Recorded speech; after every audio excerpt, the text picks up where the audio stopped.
Pinabibigay na ni Pangulong Bongbong Marcos sa Ombudsman ang lahat ng mga nakuha impormasyon ng Independent Commission on Infrastructure at DPWH kaugnay sa flood control issue. Partikular ang mga aligasyon kina dating House Speaker Martin Romualdez at dating Congressman Saldico.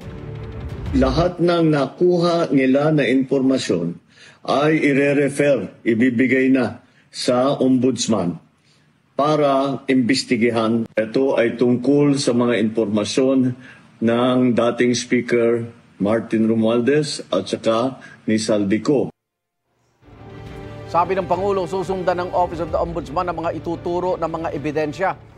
Kung may sapat na ebidensya, posible raw sampahan sina Romualdez at Saldico ng mga reklamong plunder, graft o indirect bribery.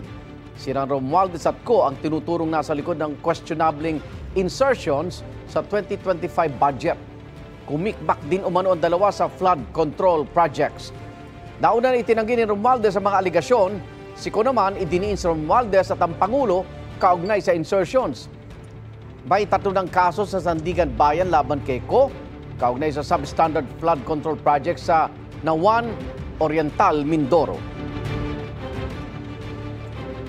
Igan, mauna ka sa mga balita, mag-subscribe na sa GMA Integrated News sa YouTube para sa iba't ibang ulat sa ating bansa.